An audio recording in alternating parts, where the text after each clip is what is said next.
பெண்கள் இதுதான் இங்கே சொல்லிட்டு இருக்குது. ஒரு நெக்லஸ் கொஞ்சம் குடை, நீ நல்லா இருக்கு, நான் ஒரு நாள் போட்டு தரேனே அப்படின்னுவாங்க. அவனை இந்தாங்கக்கா அப்படின்னு வச்சுப்பாங்க. நீ பெருந்தன்மையாக கொடுக்குற, நான் தப்பே சொல்லலை.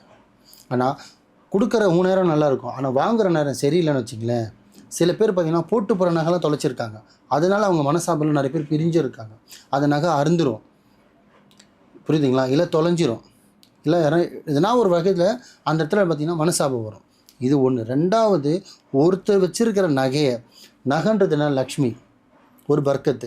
அந்த லக்ஷ்மியை வந்து நீ உங்ககிட்டேருந்து நீ இன்னொருத்தட்ட கொடுத்தனா, திருப்பி நீ அவங்ககிட்டேருந்து வாங்கி நீ வச்சுக்கிட்ட அப்படின்னா இது நல்லதா கெட்டதுன்னா முழுக்க முழுக்க கெட்டது. உன்னோட யோகத்தை ஒருத்தர் கொடுப்பியா? கடவுள் வந்து உனக்கு கொடுத்த வரம், உனக்கு கொடுத்த யோகம் அவங்களுக்கும் கொடுப்பான். உனக்கு இப்போ கொடுத்துருக்கானா நீ வச்சுக்கணும். இன்னொருத்தருக்கு பார்த்தீங்கன்னா நான் என்ன சொல்லியிருக்கேன், தானமாக பண்ணுறது வேறு.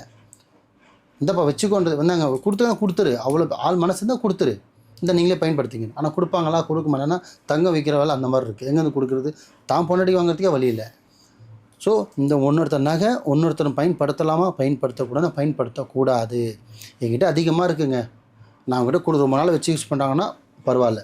இந்த ஃபங்க்ஷனுக்கு போட்டு போகிறது, இந்த தச்சமயத்துக்கு 2 நாள் யூஸ் பண்ணி தரது, 3 நாள் யூஸ் பண்ணி தரது கெடுதலில் சேரும். தரித்திரம் அதிகமாகும், தரித்திரம் போகும். திருப்பி அந்த நகை இந்தி படிக்க போகிறதுக்கு கூட வாய்ப்புகள் அதிகமாக இருக்குது.